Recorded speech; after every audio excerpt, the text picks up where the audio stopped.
You're listening to Mom and Doc Talk, where we talk all things healing pans and pandas with an emphasis on homeopathy.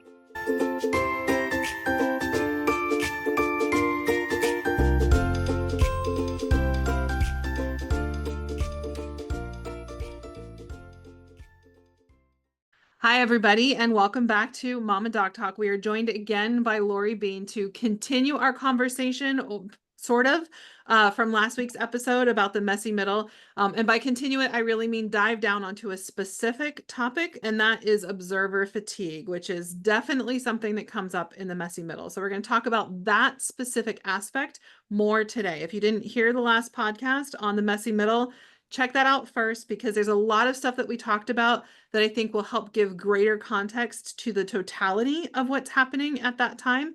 It's not just about observer fatigue or about being a better observer or that you suck as an observer or anything like that. But this is a real thing. So welcome back, Lori. We're glad to have you because you got lots of experience with observing lots of people in your family. And you've experienced this, right, Jody? I know you have too. And so I'm hoping that, and I've experienced it for myself as well. So let's talk through. First, let's start with what we were even talking about as an observer, right? So when we say observer, for those of you who haven't seen it, we have a Being a Better Observer series to help people be a really effective observer for homeopathy. It's on our YouTube channel. We'll put a link to it. There's a playlist for it. Really short videos that are organized by systems to help people really see the types of things that we're looking for in homeopathic remedies. So here's the thing, when you are doing homeopathy, you don't have to figure out all the things that are happening with your kiddo, right? But you do have to observe what's happening so you can share it with your provider. And some people go all in, and I think those people get to fatigue faster. And some people, I see some, all right. So basically, you're having to keep notes and track what's happening so you can report what's happening. If there's aggravations, how people are responding, how your kids are responding to remedies, how you are responding to remedies, symptoms that are coming up, and details about symptoms. This can become a really nasty beast for some people. So let's first, before we start talking about fatigue, let's maybe talk about ways that people observe and strategies and tools that have helped you guys in your observing before we get into the point of fatigue. So maybe we can also even tease apart maybe some of the things that can contribute to fatigue when you're first getting started. So who would like to start about how you have practiced observations and reporting? Interestingly enough, I think, Jody, we do it a little differently too. So this is probably good. It took me, oh goodness, maybe even a couple months of trial and error of figuring out what best worked for me. That's always one of the big questions in the group is, what do you use to track symptoms? And really, I think the overarching answer is whatever you can do that works for you, that's consistent, that allows you to be consistent. Yep. For me, I'm a spreadsheet person, I needed to follow too. And so it made most sense for me to organize in categories on the left. I made this thing for Poppy and I had little boxes and I tweaked it again and again and again until it worked for me. The other thing I had to keep tweaking was, like you said, you can end up writing paragraphs. But really, first of all, the follow-ups are 30 minutes. So there's no way paragraphs are going to help you. You need to, see those trends over time. And I'm sure we'll get on that. And so I learned to note only when there was something to note.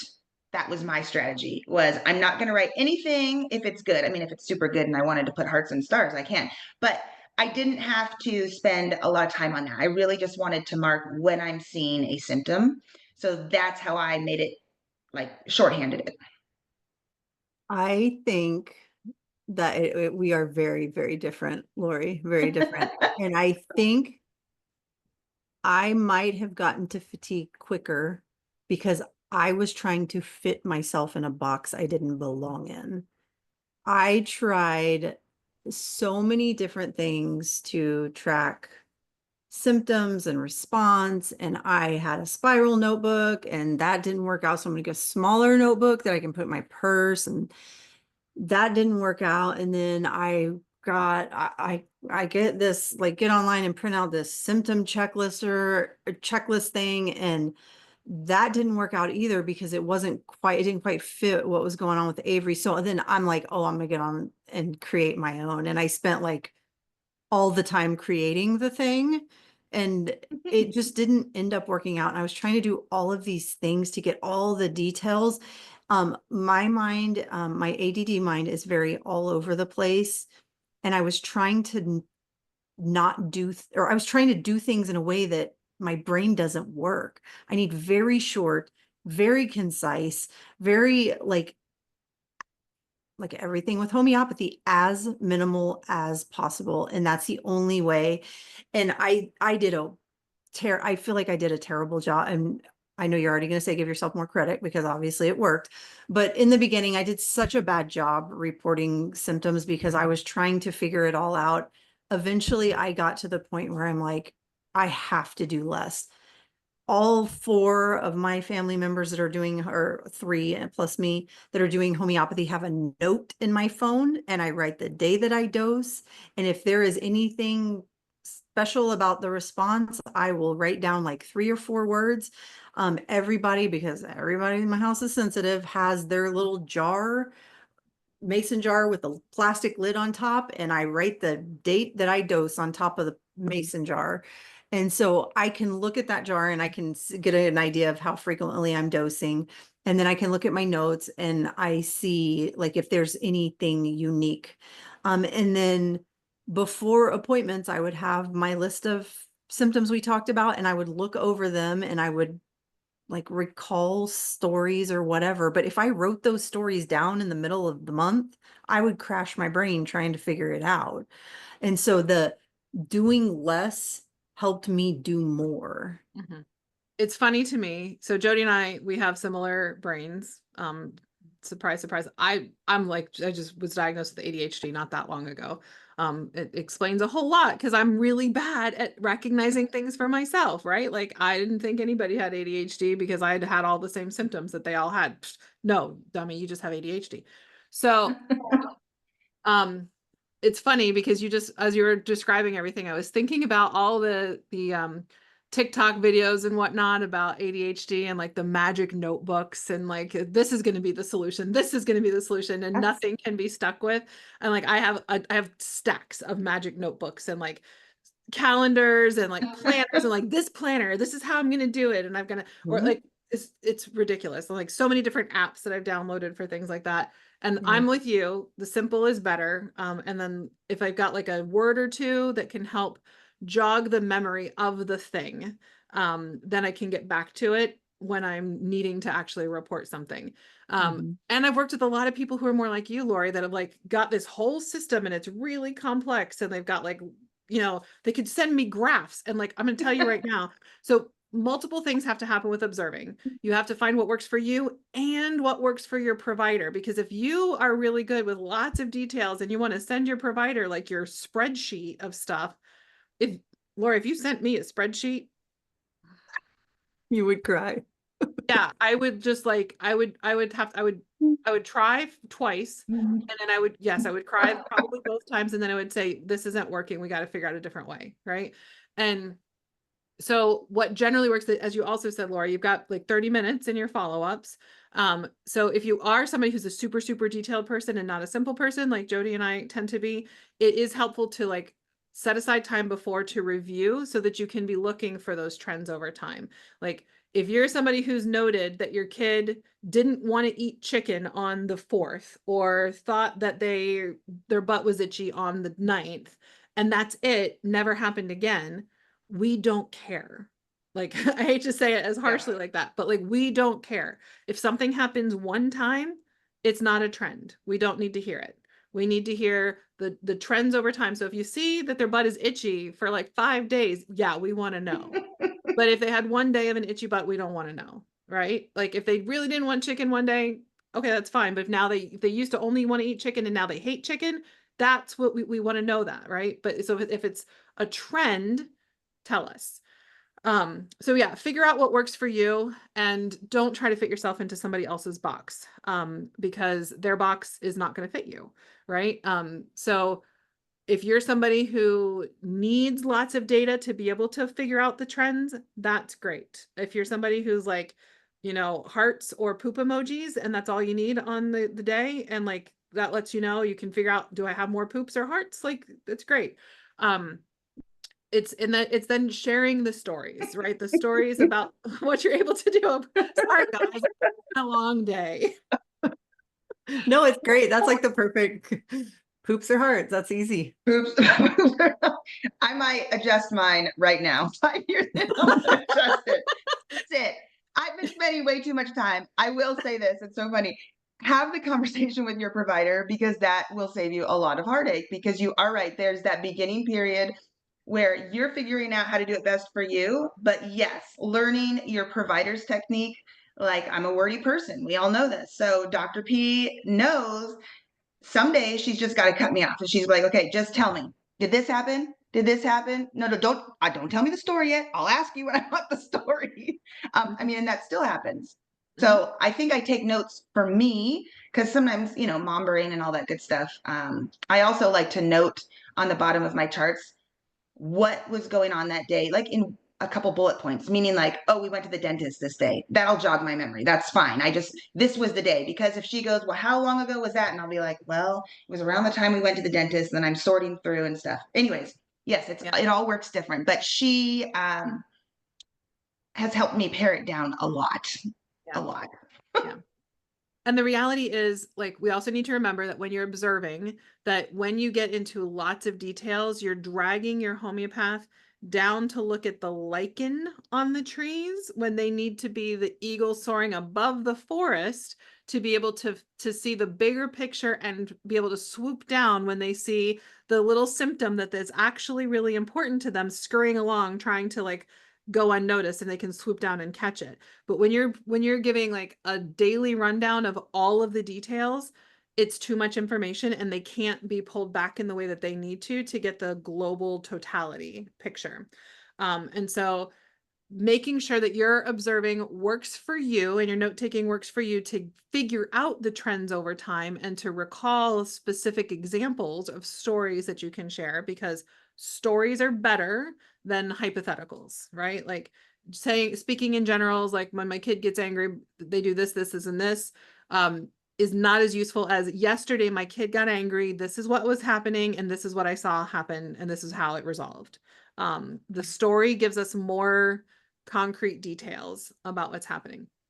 So whatever system works for you. I personally prefer, as Jody was essentially alluding to, finding something that, for me anyway, because I will forget it. If I can't pull out my phone and note it in the minute, it's dead. It's gone. Like, it's not gonna get noted anywhere. If you're somebody who can remember and like sit down and like reflect at the end of the day and go through and like what happened, then that's great. It gets more complicated if you've got multiple kids. You both have multiple kids. Anything you want to share about that? And also, if you're getting homeopathy for yourself, also can complicate things a little bit. Especially for me, since I don't notice anything about myself ever unless I'm like 10 out of 10 pain. I'm like, okay, that hurts.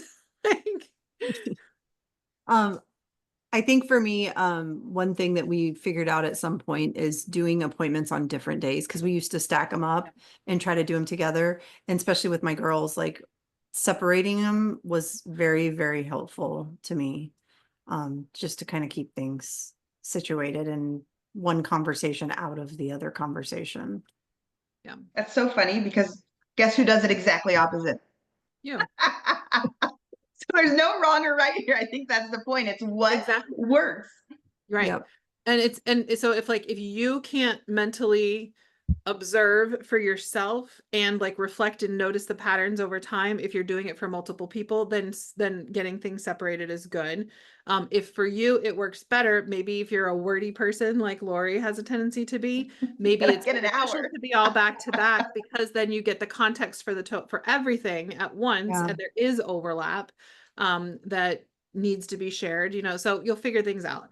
All right. So basically the long and short of the story is that there's no perfect way to be an observer in the first place. It's just a matter of doing what works for you, so that you can note if you are seeing what trends you're seeing over time. Because with homeopathy, we're always looking at changes in frequency, intensity, and duration of the symptoms, or any change in presentation of the symptoms, or new things that are cropping up. Okay. So, and whatever you need to do to be able to effectively get that type of information is good. Where people can start to get like really, really nitty gritty is like getting into the specifics, right? So like, let's say, so I have a migraine today. Had to take a medication earlier, so Oh. it's settling. But let's talk about my migraine, right? So like the way that I would observe my migraine is that I feel it in my cheeks, and I feel it more on the right side, and it's like a bursting type of pain. And I feel it in my shoulders as well. It makes my brain feel a little slow and sluggish.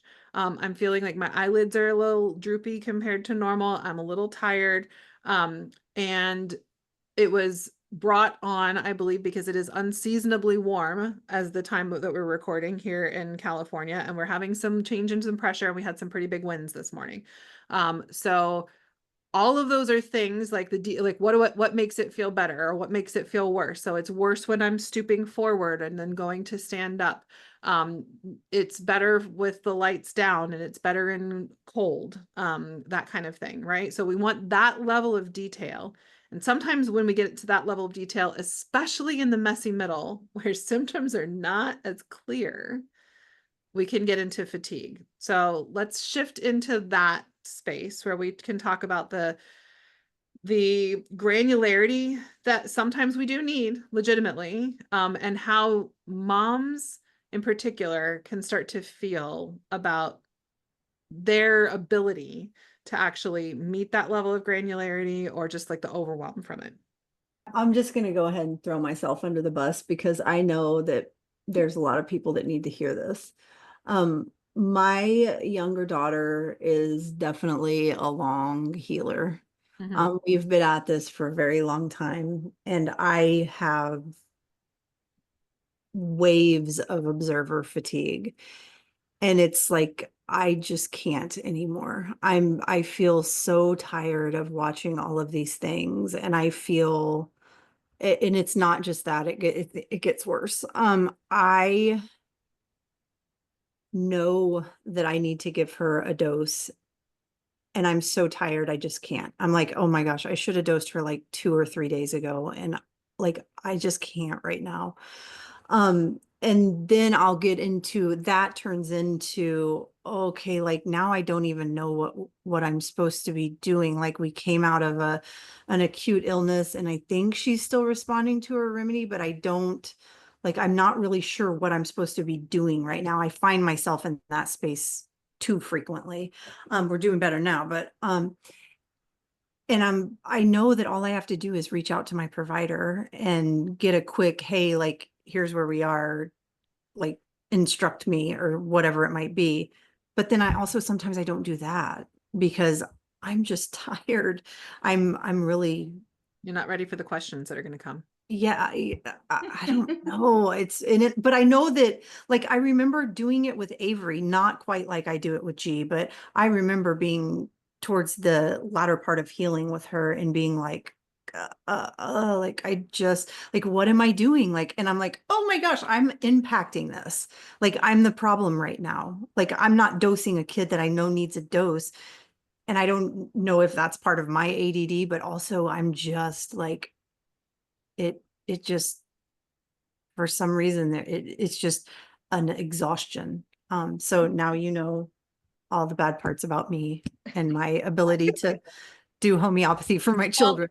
and you're like actively demonstrating what moms and dads will start to do in this place, which you're beating yourself up for something that, I mean, it's a legitimate thing, right? Like when you want to be able to just stop, like, especially in the messy middle, you want it to be done. You want to just be able to like sit back and just enjoy life and not have to be in this place where you constantly have to be alert and watching. And I mean, for some people, depending on like what they've experienced, if they have trauma, um, watching your kids like that closely can be traumatizing and like, or activating of the trauma too. And it's both like, it's both fatiguing and you don't want to just have to watch your child like a hawk, and then having to feeling the pressure like you have to sort through it and figure it all out. And that's the thing is you don't, but every single person still feels like they do, right? Like, That's a very big part of it, because I'm like, if I dose again, then I got to go back into figuring out when she needs another dose or watching the response. And yes, that's a big part of it. Yeah. And you know me, I'm constantly trying to figure it out still, because I don't even know why, but I know I all don't I know. need to go Solidarity, through. sister. I have experienced, I think you said it best. It comes in waves, Mhm. still. And there's times where I just don't want to do it. And there's times where I just need to throw a fit or cry or something about it and tell Rob, I'm not doing it today. I'm just not doing it because I just don't want to do it. And we've had a lot of those things we've had to work through. For me, there's a lot of guilt involved, Yes. and admitting to myself that I let it go. And then if I have to get back on track, then I have to see how far I got off track. And then that's like in my face. And yeah, then I start to have the thoughts, did I just extend this time and it's gone even longer? I don't actually believe that, but my not wise mind, my emotional mind is telling me those things, which adds pressure, right? Like I didn't do that again today. Because you get the kids in bed, and you're like, oh, I'm going to go to bed. It's been a long day. Oh man, I didn't do that again. I didn't. And I'm opposite you, Jody, in that you're saying you don't give a dose. I start rapid fire dosing without having notes to go by. And then I get in this super gray, fuzzy area. And I have to then tell Dr. P, I think I did it again because now did I aggravate, or maybe they really did need it and we need the next potency. Oh yeah, I forgot they went to the dentist, and that always throws. I mean, so it's like you have to do it, but you don't want to do it. I've settled on giving myself some permission, but then my agreement with myself is if I'm going to take that time off, then I have to actually take it off. And I don't mean like fully disengage, but just not be so on top of it. And if I mess up, be okay with it. And then starting where I am. Because there was a time where I would be like, oh my God, I have to backfill 8 days. Oh my God. Oh my God. Like how? And I would sit there, and my husband does this all the time. If he falls off, and I've had to verbally say, honey, start where you are. Just start where you are. If there's anything that sticks out, write it down, but do not try and go every day and go like, I think this was a good day. I think this was a bad day.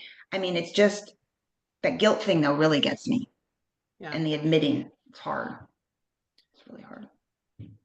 So what I'm hearing from both of you, it sounds to me like both of you are having your own symptoms that are being ignored that are contributing to your inability to do something that has been routine for you. And when you're not tending to your own symptoms, things blow up.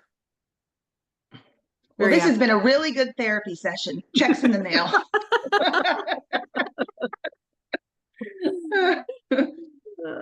Well, Yeah. so maybe that's the first thing that maybe that's the first advice I'm going to give to both of you and to anybody who's listening, that when you start to get to that place of observer fatigue, maybe pause and ask yourself, what am I lacking? What do I need that I'm not getting right now?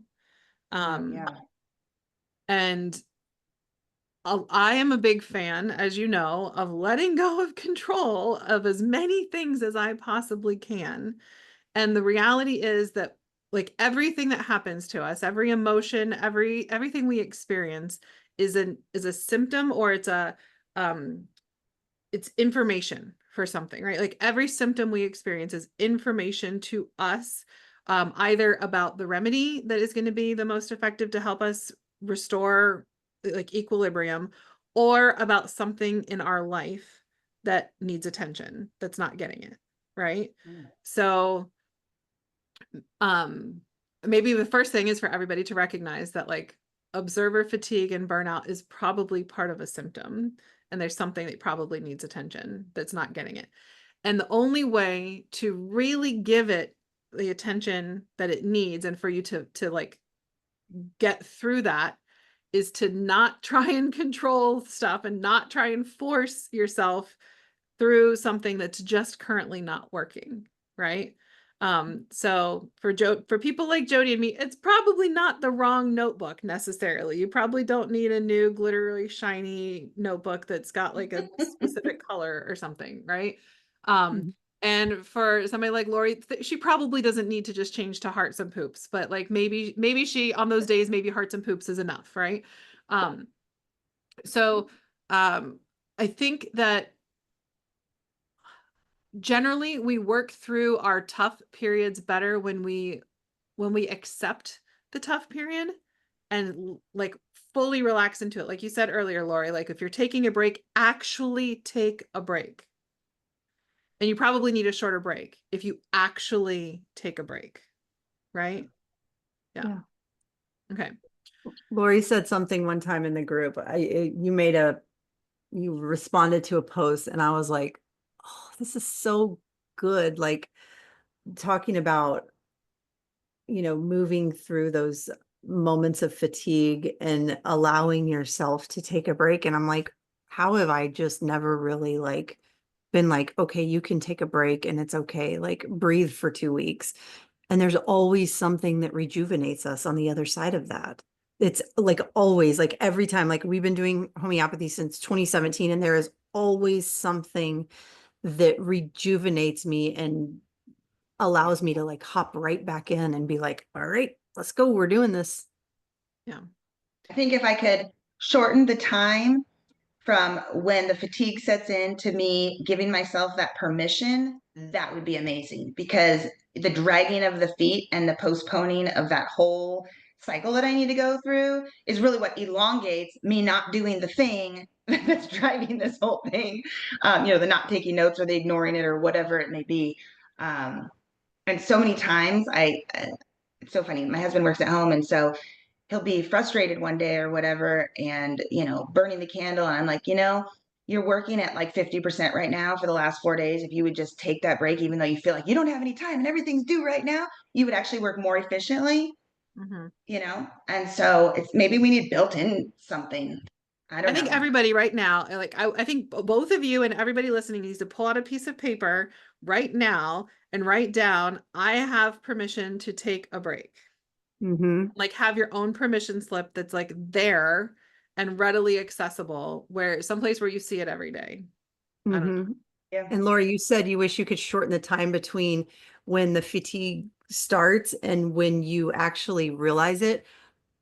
I wish I could shorten the time between when the fatigue starts and when I ask for help, because I know that Billy will help me if Good I one. ask for help.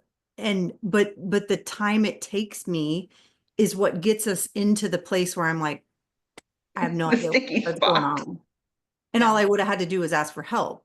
But again, that's me. That's my symptom. Yeah. Yeah. Yeah. It's your symptom, but it's also society. Like we can't.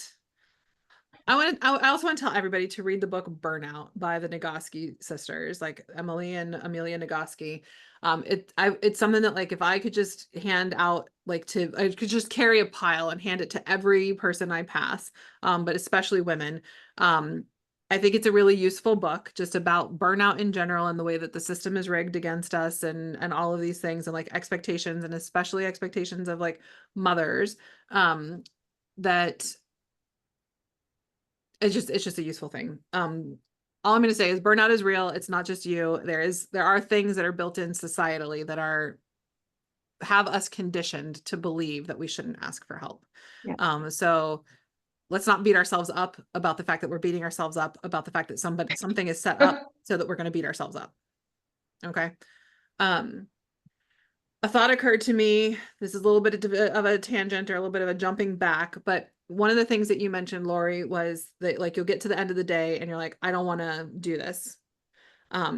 Maybe those are good times to like really look at yourself and when do you tend to be your best? Is the end of the day really the best time to do it? Even if it's like the next morning, are you really going to have forgotten everything that happened the day before?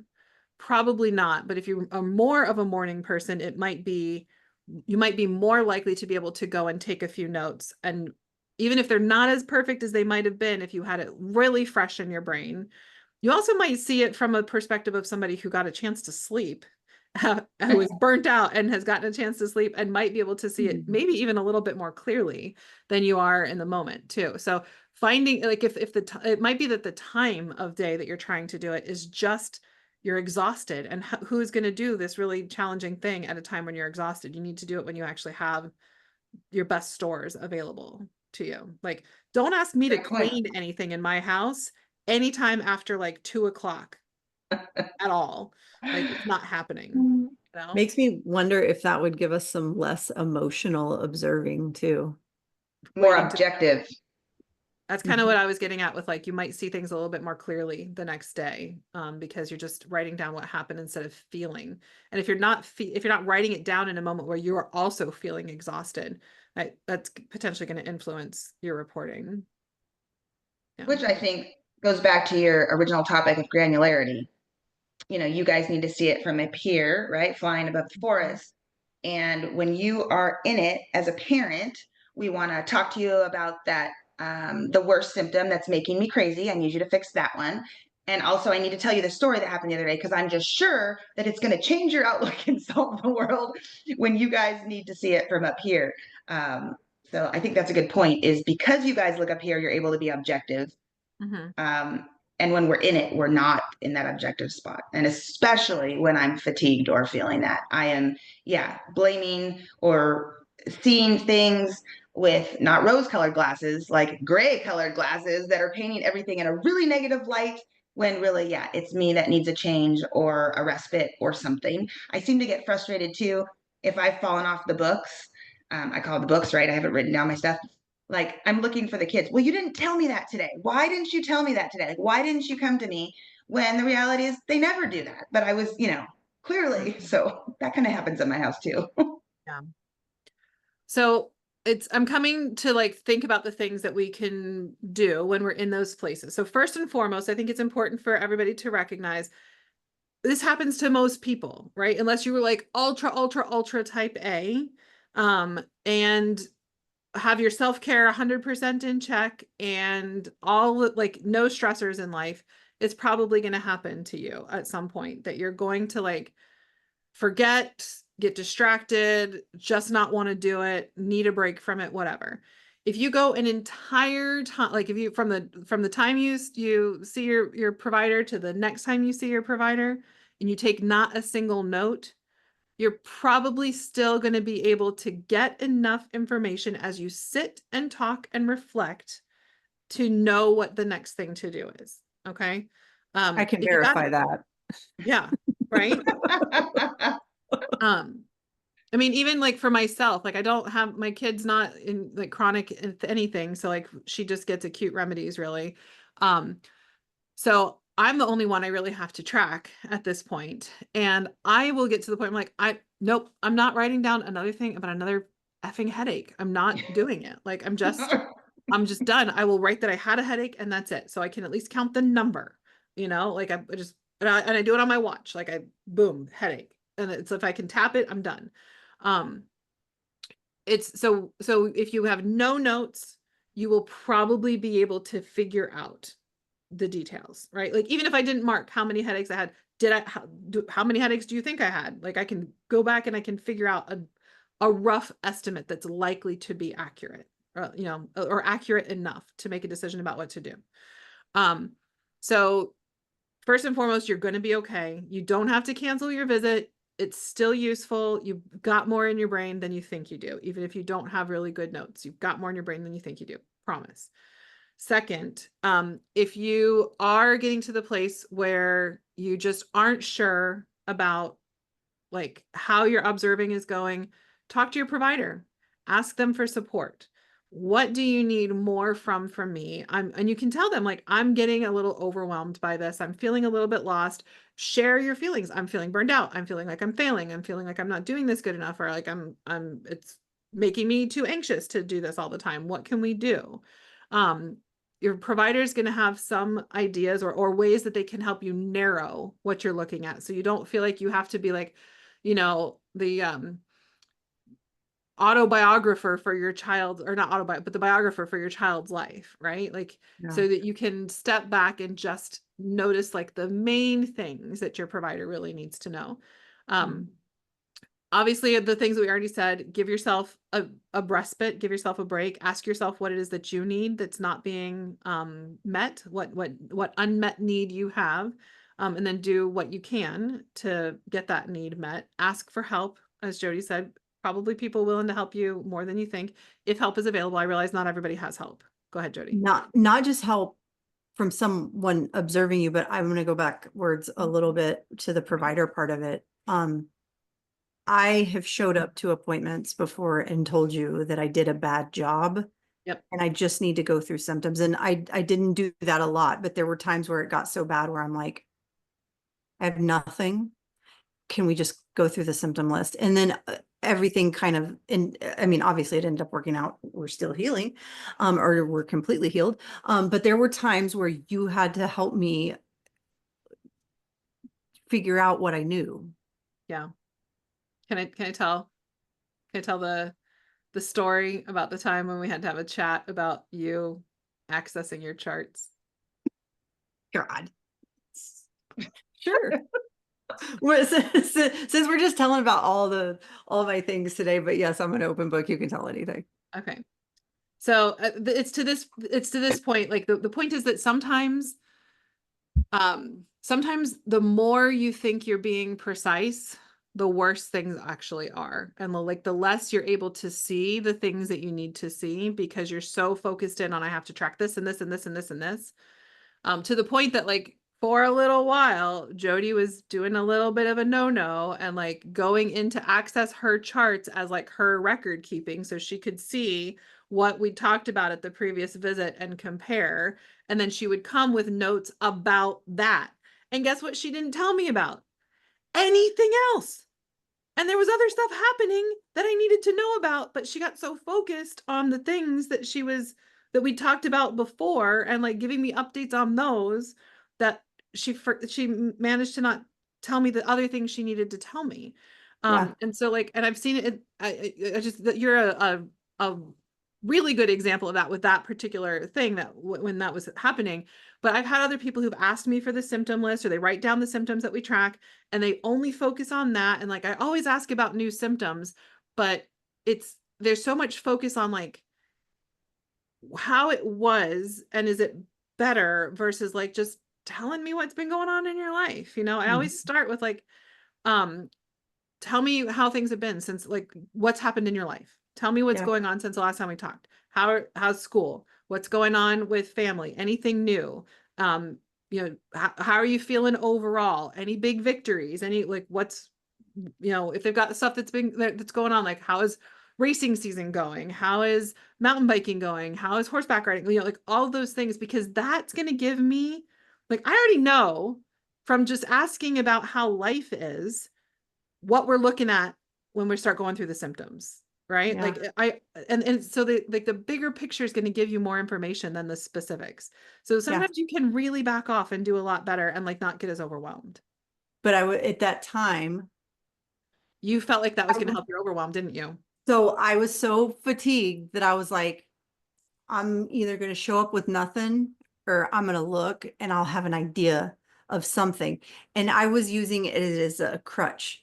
And that crutch slowed us down because remember when you told me to stop, like after that, the first couple of appointments after that, you were like, holy cow.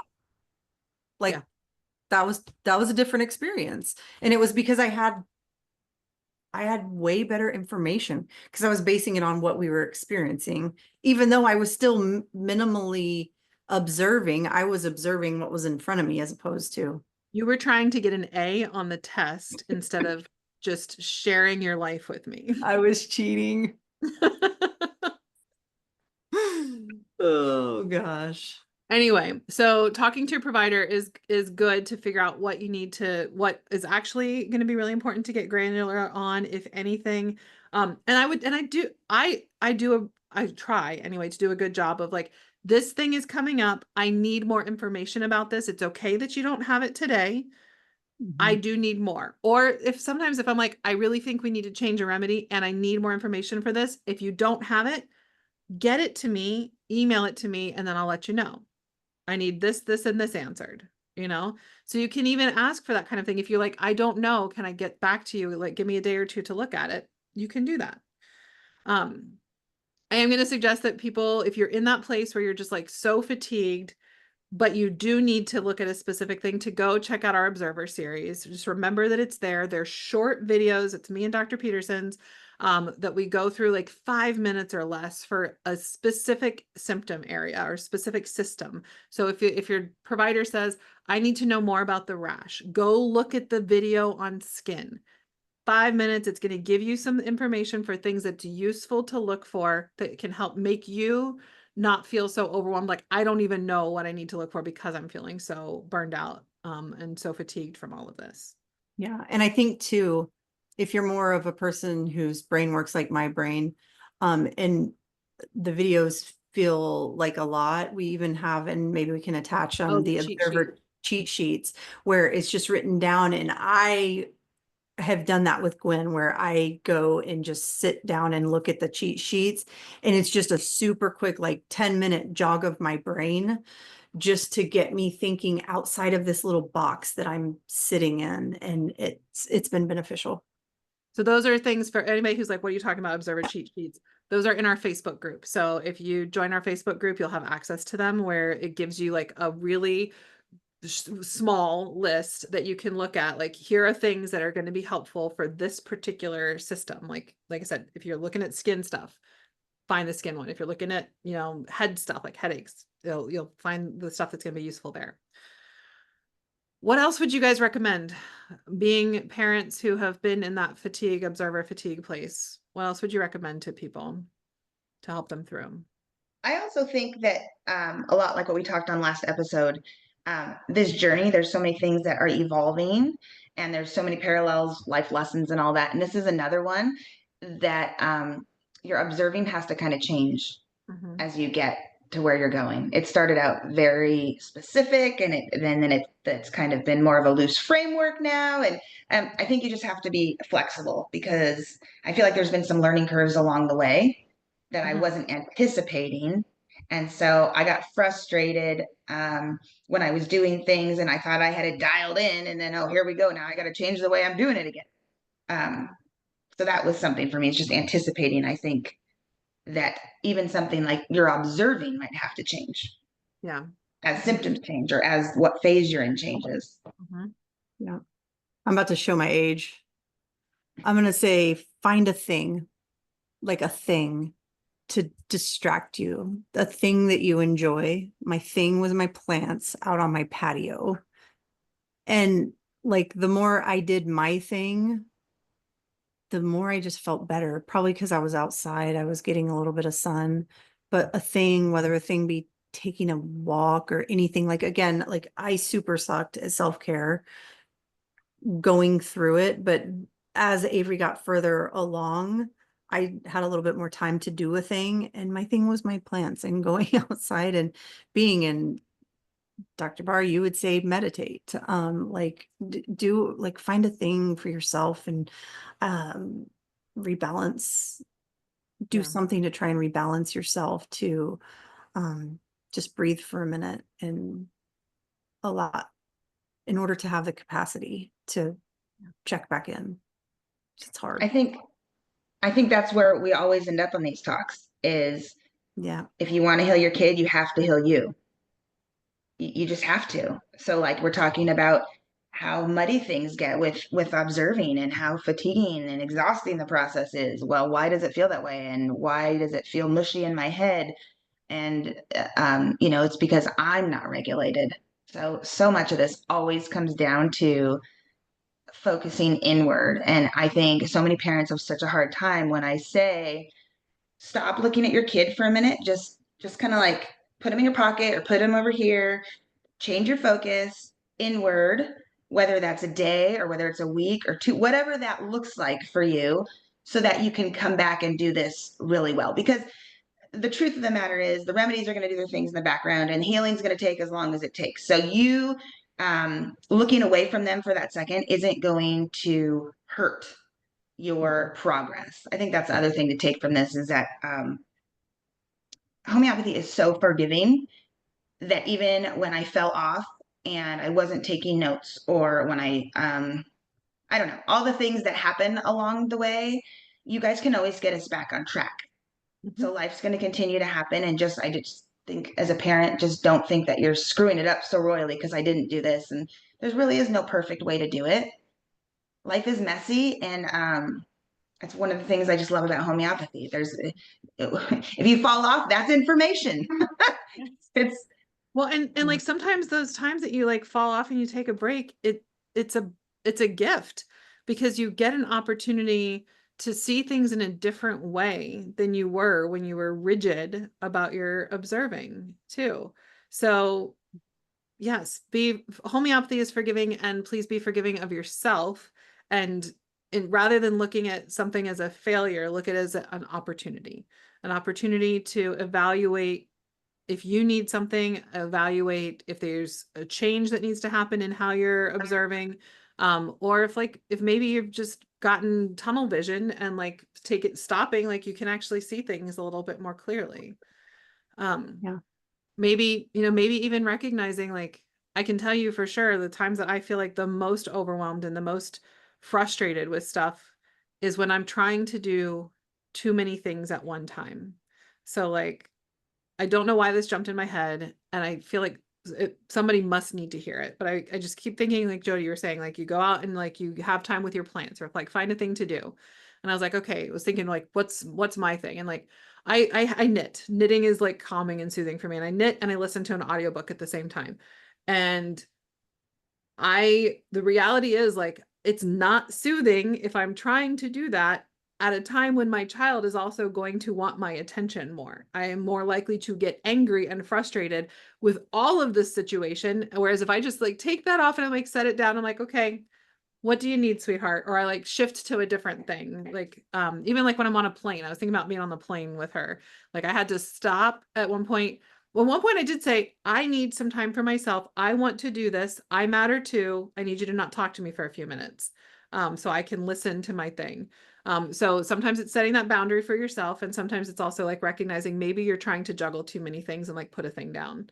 And find a time when like it works better for you too, like what you were talking about earlier.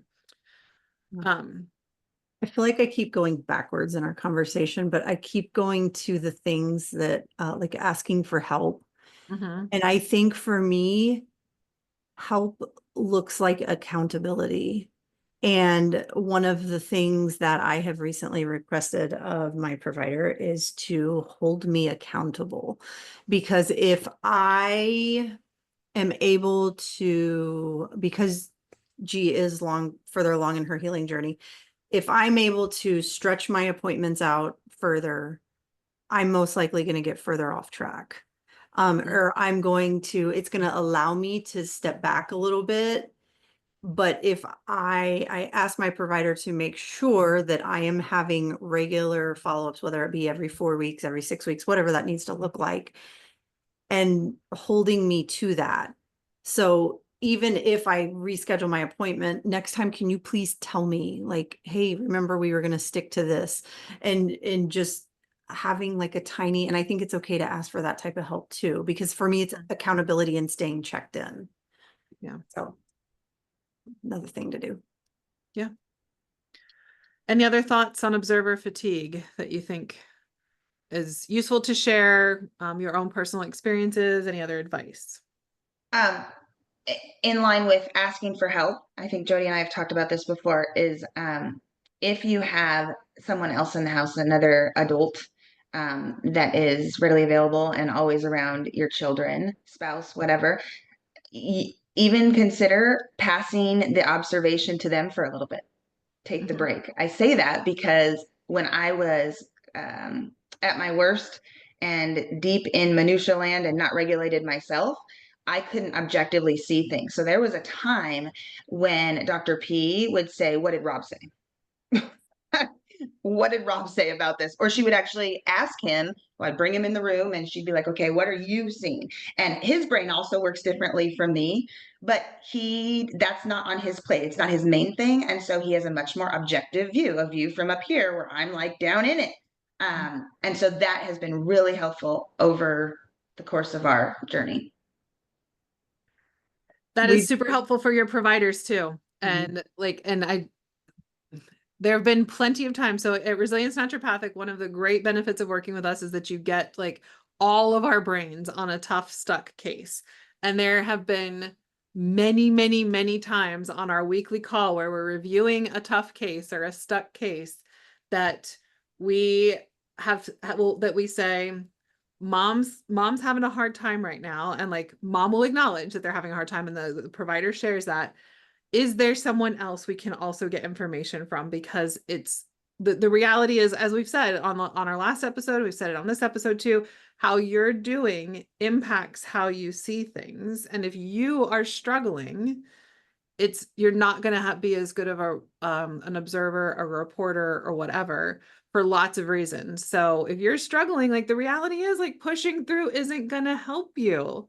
It's not going to achieve the goal that you want. Taking a break, you're going to be better off, period. Whether it means no symptoms are tracked and you just have to go by the seat of your pants at your visit, or if you're handing it over to somebody else and trusting them, both things you're likely to be better off than if you try to tighten that control and force yourself through to do it.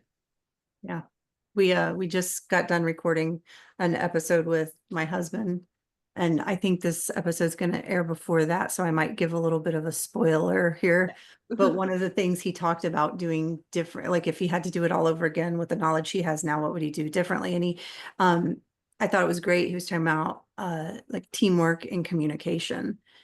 And I love it whenever I'm ever like talking to a mom or whatnot, and she's talking about how her and her husband like do it together and they bounce off. And I would imagine, because Billy's brain is so different than mine, had it been both of us working together and looking at things, because he sees things very differently than I see them, and I get stuck in this box of what we've always talked about and what it's always been like. And having his observation throughout the whole thing likely would have been very beneficial. Now, that wasn't just his fault.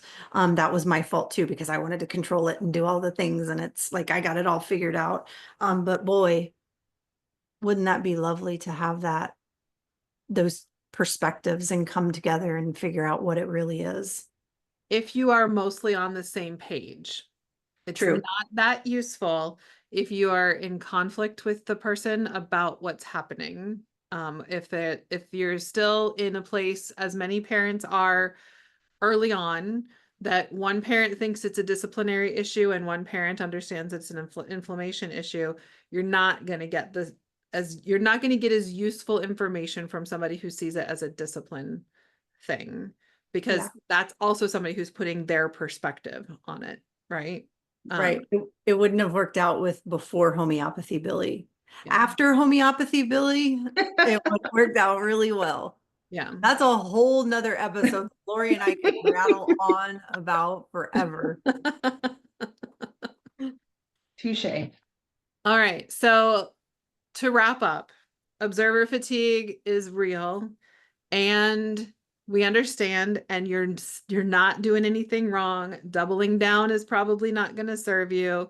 You've got this more than you think you do. We've given you a few tips for ways that you might be able to break up the observer fatigue, or things that you can access for helping support when you're in fatigue, but you have something that you really need to get some granular details on.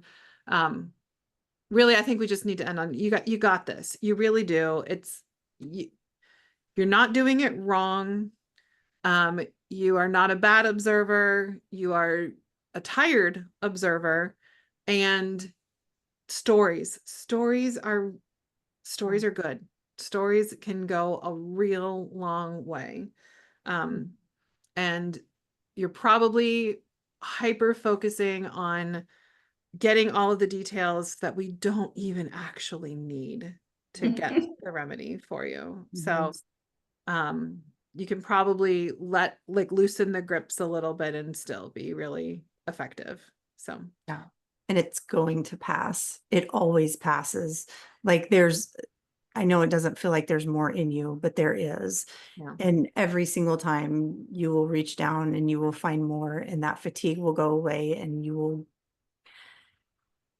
just find yourself rejuvenated and back at it again. It always passes. There's no test. You're not going to get an A+ for being the most meticulous observer in the world. You're not going to get an F for failing to observe. You're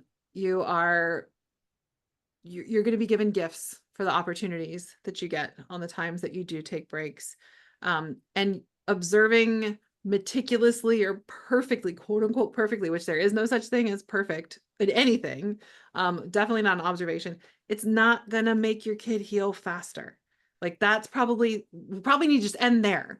It's not going to speed things up. If you're perfect, it's not going to slow things down if you take a break. Your kid's going to heal as they're going to heal. And there are ways to find the information that you need if you don't have it in the moment of the visit.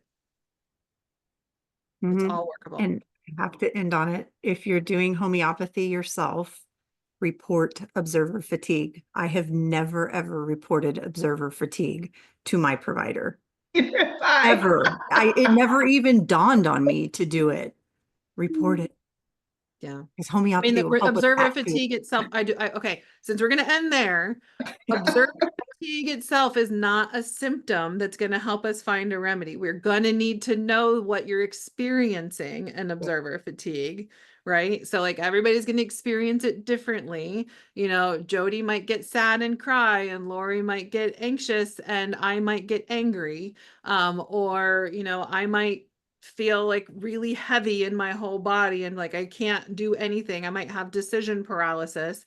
And Lori might feel really restless and antsy, like she can't stop moving. So you're going to have to observe your observer fatigue if you're reporting it, because observer fatigue itself alone is not a symptom. It's the things around it that are a symptom. But yes, it is part of what's happening with you, and it does deserve attention. All right. Amen. Shall we end there? Yes. All right. Goodbye. Thank you, ladies, for all of your feedback on both the last episode on the messy middle and on this with observer fatigue. Such important things to help people see it through to the end. So I really am grateful for your thoughts and your time, because I mean, we're in this together, right? To make pans and pandas the thing of the past and homeopathy the medicine of the future. And we can't do either of those things if we don't help people get through the hard, sticky parts all the way to the end where they're fully recovered. So thank you both for your time. And Lori, I got to tell you, I'm super excited because I get to talk to your husband for our next couple of episodes. So we're going to have like a whole month of the beans, basically. Like truly, like you guys are most of April is like the Bean family. So I hope we don't disappoint. I'm excited. I like to You see never him do. and compare him from his previous videos. Yes. It's really cool. Yes. All right, so I hope you guys will check that out. It's going to be really great because so Lori's husband Rob is going to share both his perspectives as a dad of Pans Pandas kiddos and somebody who is using homeopathy for himself for autism, which he got a late in life diagnosis. So there's my spoiler alerts, but they're really so I've talked to him about these things before. It's a great conversation, lots of really great insights. You won't want to miss these episodes, so hopefully you'll check them out. All right, take care, everybody. Bye, guys. Bye. We hope you found this episode helpful, hopeful, and inspiring. We try to get a new episode out every week. You can make sure you don't miss any by following us on Spotify or subscribing to our channel on YouTube. If you want to connect with us more, join our Facebook group, Homeopathy for Pans and Pandas, where we have exclusive weekly videos and answer your questions about, you guessed it, homeopathy for Pans and Pandas throughout the week. If you are already a member, give us a shout out and let us know what you thought about this episode. If you aren't on Facebook and would like to reach us, you can email us at podcast@resiliencenaturopathic.com. Until next time, take care and remember, this won't be forever.